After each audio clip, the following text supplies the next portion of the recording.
Hello everyone, I hope you all are doing well. My name is Deepa and in this session we are going to discuss about physical geography class 11 NCERT, the last and final chapter which is hazard and disaster.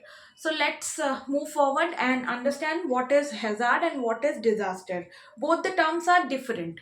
Altogether we collectively can understand it in a manner जहां पर हम इसे एक integrated वे में पढ़ सकते हैं, लेकिन डिजास्टर एंड हैजार्ड ये दोनों ही टर्म्स अलग अलग हैं, इन्हें समझना बहुत ज़रूरी है।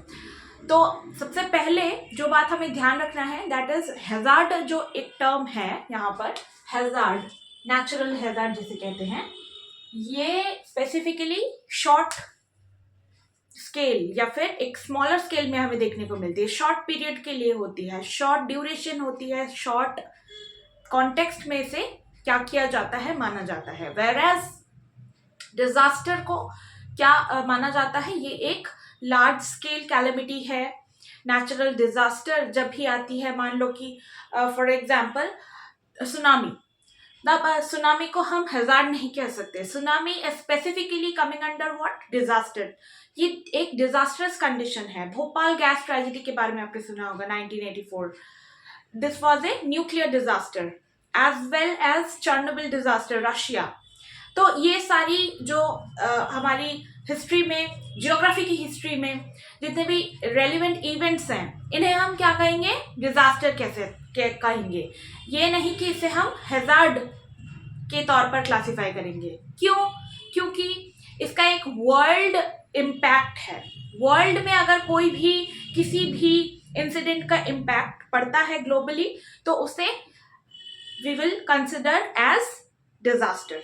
वेरएज हजार्ड क्या है, ये एक लोकल लेवल फेनोमेना को बताती है।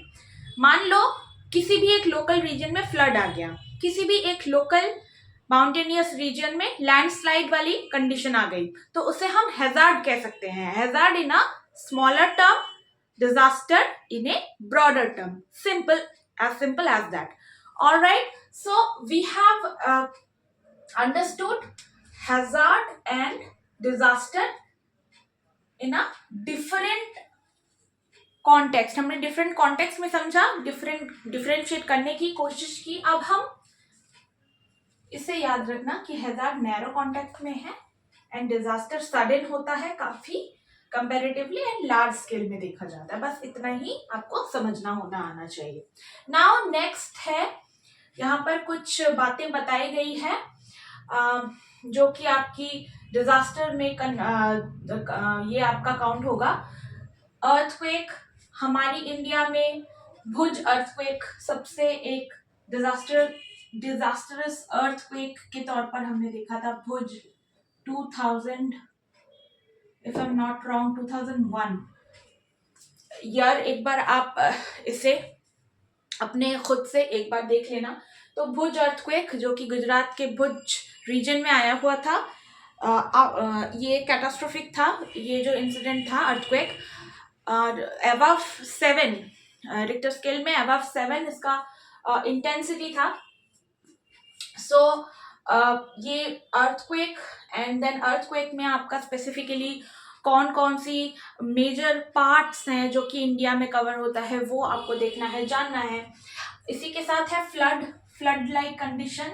हमारी जो जितने भी नदियां हैं, जितनी भी इम्पोर्टेंट रिवर्स हैं, including Ganga, Yamuna, north Indian plain काफ़ी वल्नरेबल है फ्लड को। अगर हम देखें तो वेस्ट बंगाल काफ़ी फ्लड, यहाँ पर फ्लड आती रहती हैं एनुअल फ्लड हम यहाँ पर ऑब्जर्व करते हैं, including your state of Assam, जहाँ पर ब्रह्मपुत्र रिवर के द्वारा फ्लड आता है। एंड उसके साथ ओडिशा में महानदी रिवर, बहुत सारी रिवर्स हैं जिसके चलते क्या होता है, जिसके मतलब कि फ्लो के कारण जब मॉनसूनल सीजन आई हुई होती है, या फिर हम कह सकते हैं कि समर के एंड में और मॉनसून के शुरुआत में, इस टाइम पर हमें ज़्यादा रेनफॉल की वजह से फ्लड की कंडीशंस देखने को मिलती हैं।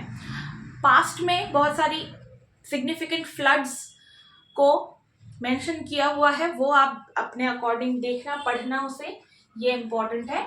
और इंसिडेंट्स को याद रखना कि कब क्या हुआ था in terms of your exam.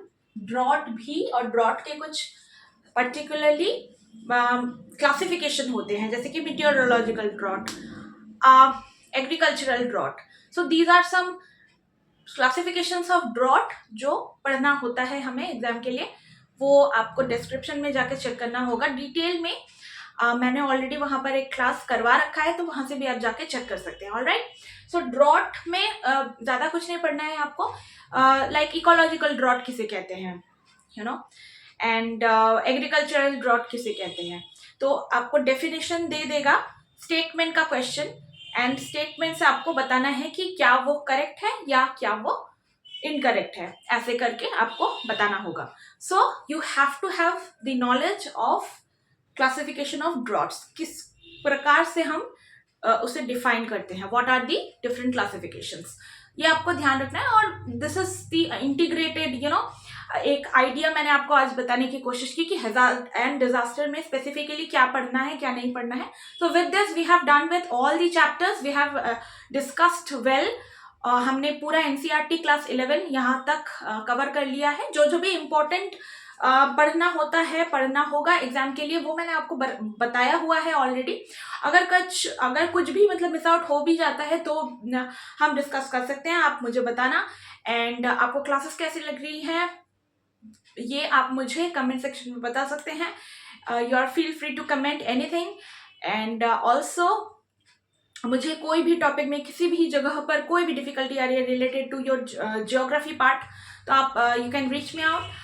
और यही आपसे बस कहना था that prepare well and revise your notes till your exam. So this is all about it. We have done with our session and we have done with this series too. We'll be meeting in the next series or in the next class with a new discussion, with a new topic. Till then, thank you. Take care. Keep watching. See ya. Bye.